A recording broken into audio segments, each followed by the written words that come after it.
Pernah kepikiran tidak oleh kawan-kawan, mengapa Allah Subhanahu wa taala menakdirkan Abu Bakar Asy-Siddiq yang menjadi Khulafaur Rasyidin yang pertama selepas meninggalnya Rasulullah Shallallahu alaihi wasallam?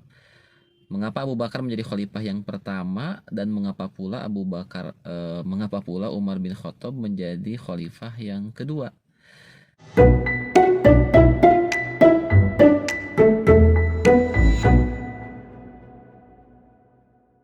Assalamualaikum warahmatullahi wabarakatuh. Kawan-kawan, berjumpa kembali di channel Kang Lutfi Daily. Seperti biasa, mumpung nunggu kantor belum buka, habis nganter anak istri ke sekolah atau juga di momen-momen senggang lainnya, kita berbincang tentang hikmah-hikmah yang didapatkan dalam keseharian kita.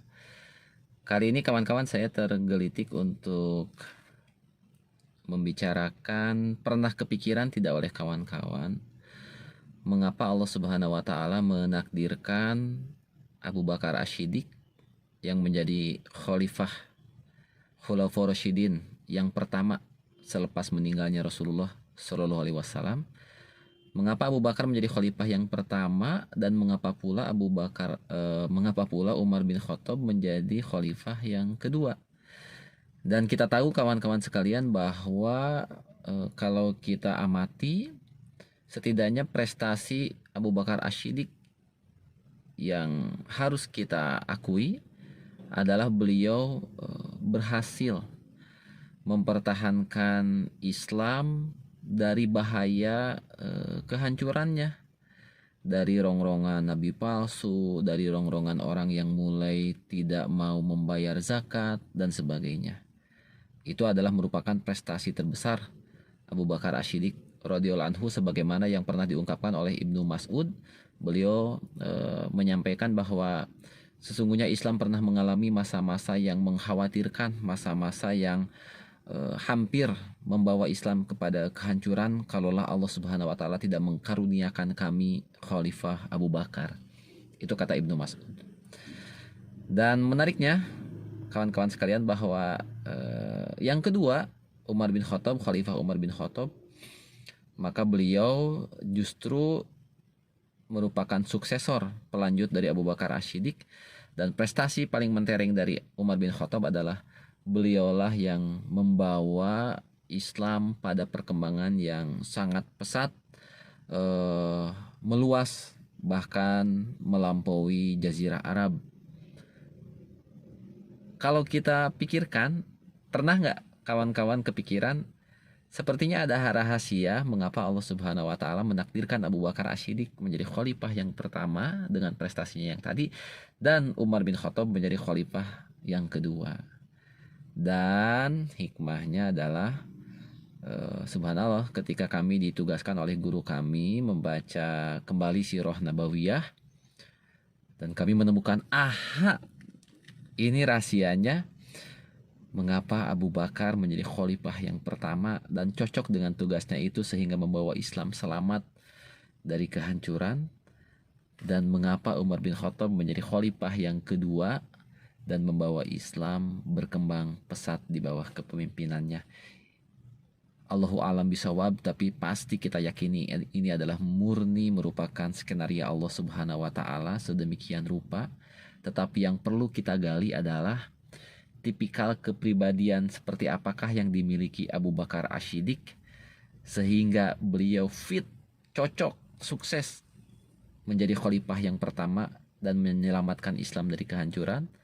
Dan yang kedua, mengapa tipikal kepribadian seperti apakah yang dimiliki oleh Umar bin Khattab sehingga beliau berhasil mencatatkan dirinya dalam sejarah kegemilangan Islam, membawa Islam berkembang pesat sampai bahkan meluas keluar Jazirah Arab. Sekali lagi, ada rahasia yang dalam mengapa dua kepribadian yang berbeda ini Allah pilihkan, Allah tempatkan. Yang satu menjadi khalifah yang pertama Abu Bakar Asy-Siddiq, kemudian dilanjutkan menjadi khalifah yang kedua Umar bin Khattab. Dua orang itu saja dulu kawan-kawan akan kita bahas, karena sebagaimana kita yakini bahwa panduan hidup kita, Al-Quran dan Sunnah Rasulullah SAW, tentu saja yang paling sempurna menjalankan dua hal ini, hendaklah kita mengambil contoh dari dua orang sahabatnya juga yang memang sering disampaikan dalam beberapa hadis, bahwa jika kita ingin selamat, setidaknya ikutilah dua orang sahabat utama dari Rasulullah ini, yakni Abu Bakar dan Umar. Di edisi berikutnya akan kita bahas sekali lagi mengapa Abu Bakar yang pas jadi khalifah pertama dan mengapa Umar bin Khattab yang pas menjadi khalifah kedua, dan apa yang kita bisa petik dari kepribadian mereka untuk barangkali membangun kultur organisasi kita. Saya sering menyampaikan kalau mengisi di kajian-kajian di komunitas atau di organisasi, kalau teman-teman mau memiliki kultur yang unggul di organisasinya, setidaknya bercerminlah dari kepribadian Abu Bakar As-Siddiq dan Umar bin Khattab yang mampu bertahan, menyelamatkan, menjaga orisinalitas Islam, kemudian yang berikutnya mengembangkannya menjadi berkembang luas di bawah kepemimpinan Abu Bakar As-Siddiq yang pertama dan Umar bin Khattab yang kedua. Nanti mungkin ya kita bahasnya, biar ini sebagai intro saja dulu. Terima kasih. Silahkan kalau ada yang request ingin mengkaji apa atau ingin membahas apa, boleh di komen di bawah. Dan jangan lupa subscribe channel Kang Lutfi Daily. Kita akan membahas hal-hal yang ringan keseharian, tapi mudah-mudahan berdampak banyak, bermanfaat untuk kita sekalian, baik itu renungan, hikmah, inspirasi, insight, apapun itu. Subscribe channel Kang Lutfi Daily dan nyalakan loncengnya agar ketika kami barangkali mengupload video baru atau bahkan live stream, teman-teman bisa diberitahu secara langsung khusus untuk teman-teman sekalian. Terima kasih, mohon maaf. Assalamualaikum warahmatullahi wabarakatuh.